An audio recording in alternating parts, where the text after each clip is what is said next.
बहुत समय पहले की बात है। एक गांव में मनोहर नाम का एक व्यक्ति रहता था। वो गांव में रहकर की छोटा मोटा काम करके अपना जीवन यापन करता। मनोहर भगवान पर बहुत विश्वास रखता था।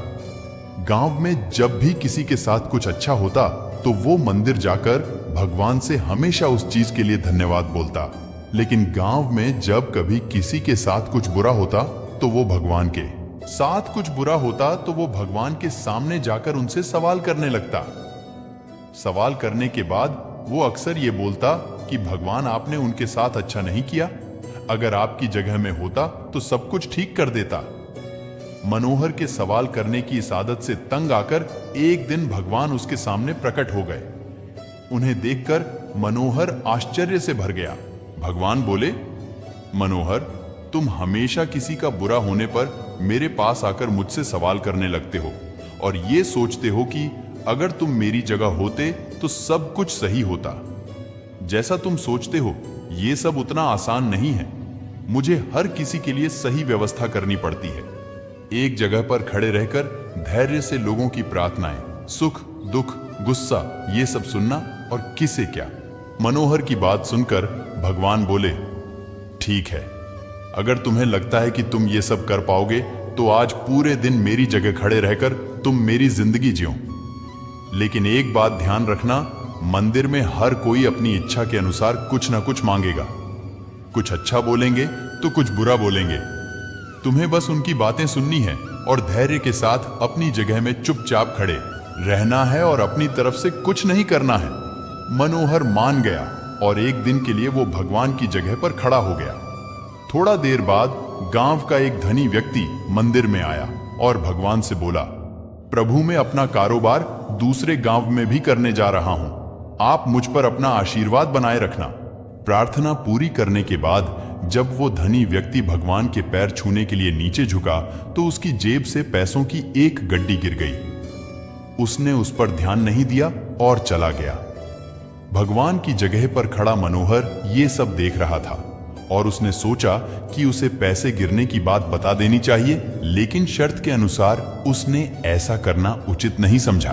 उसके जाने के तुरंत बाद मंदिर में एक गरीब व्यक्ति आया और उसने भगवान से कहा, प्रभु, गरीबी के कारण मेरे परिवार को 2 वक्त की रोटी मिलना भी बहुत मुश्किल हो गया है और ऐसे में मेरी मां भी बीमार हो गई है। उसके इलाज के लिए भी मेरे पास पैसे नहीं हैं। प्रभु, मेरी मदद करिए। ऐसा कहकर जब वो गरीब व्यक्ति भगवान के चरण छूने लगा तो उसकी नजर उन गिरे हुए पैसों पर पड़ी और भगवान का आशीर्वाद समझकर उसने वो रख लिए। मनोहर इस बार भी कुछ नहीं बोला और उसने गरीब व्यक्ति को वो पैसे ले जाने दिए। थोड़ा देर बाद मंदिर में एक व्यापारी आया जो कि समुद्र के रास्ते अपना व्यापार किया करता था। भगवान के पास आकर वो बोला, प्रभु, व्यापार की वजह से मैं 1 महीने के लिए समुद्र की यात्रा पर जा रहा हूं। मेरी गैर हाजिरी में आप मेरे परिवार का ध्यान रखना और मेरी यात्रा को भी सुरक्षित बनाना। वो व्यापारी जैसे ही प्रार्थना पूरी करके मंदिर से निकलने लगा, इतने में वो धनी व्यक्ति पुलिस लेकर मंदिर में आ गया और उस व्यापारी की तरफ इशारा करते हुए बोला, मेरे बाद इस मंदिर में यही आया है और मेरे पैसों की गड्डी इसे ही मिली होगी, आप इससे पूछताछ करिए।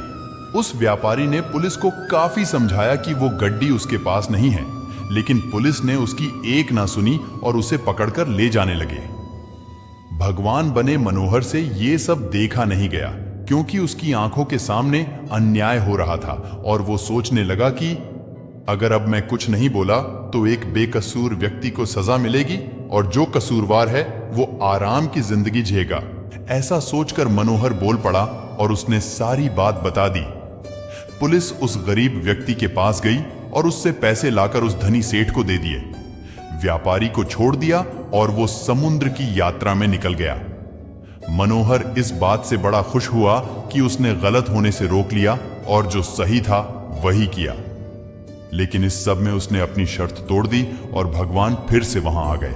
भगवान को सामने देख मनोहर ने गर्व के साथ उन्हें सब कुछ बताया। मनोहर की बात सुनकर भगवान बोले, आज तुमने अपनी चुप्पी तोड़कर मेरी सारी योजना को बर्बाद कर दिया। तुम्हें नहीं पता कि उस धनी व्यक्ति ने गलत कामों से बहुत धन कमाया है। यदि उसमें से थोड़ा धन उस गरीब की मदद में लग जाता तो उस धनी व्यक्ति के पाप कम होते। और वहीं तुमने उस व्यापारी को समुद्र की यात्रा पर भेज दिया, जबकि कल समुद्र में तूफान आने वाला है जिसमें उस व्यापारी का जहाज डूब जाएगा और वो जीवित नहीं लौट पाएगा। अगर पुलिस उसे ले जाती तो वो समुद्र यात्रा में नहीं जा पाता और उसकी जान बच जाती। वहीं दूसरी तरफ वो गरीब व्यक्ति उन पैसों से अपनी मां का इलाज करा लेता, लेकिन अब वो जेल में बंद, जिसकी वजह से उसकी मां का इलाज नहीं हो पाएगा और वो दुनिया से चल बसेगी।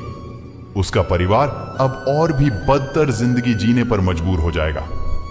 तुमने सब कुछ ठीक करने के चक्कर में सब कुछ दिया।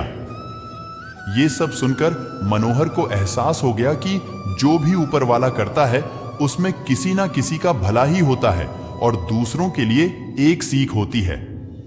भगवान हर किसी के जीवन के बारे में सोचकर ही अपनी योजना बनाते हैं और उनके जीवन को चलाते हैं। भगवान की जगह लेना किसी इंसान के लिए आसान नहीं है। मनोहर मन ही मन बहुत दुखी हुआ और भगवान से माफी मांगकर वहां से चला गया। ये कहानी हमें सीख आती है कि हमें कभी ऊपर वाले के पर शक नहीं करना चाहिए। वो जो भी करता है उसके पीछे कुछ ना कुछ वजह होती है।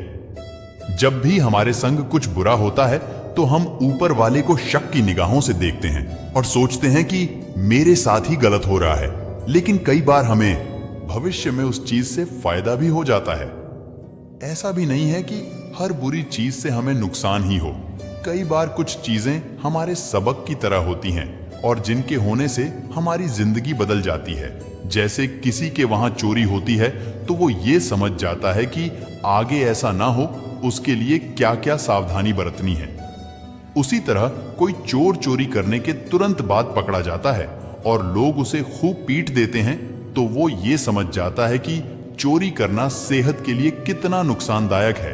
हालांकि हम सभी के मन में ये सवाल भी होते हैं कि किसी की जवानी में मौत हो जाना, किसी बच्चे की पैदा होते ही जान चले जाना, किसी के साथ दुष्कर्म हो जाना या किसी को मार देना, इन सब के पीछे ऊपर वाले की क्या मंशा होती है? ऐसा क्यों होता है? दोस्तों, इन सवालों का कोई सटीक जवाब तो मेरे पास भी नहीं है, लेकिन मैं इन सबको लोगों के पिछले या इस जन्म के बुरे कर्मों का मिला फल समझता हूं। उसके अलावा मृत्यु तो एक सत्य है जिसे हम सभी समझते हैं। जो आया है वो तो जाएगा ही, फिर चाहे पहले या बाद में।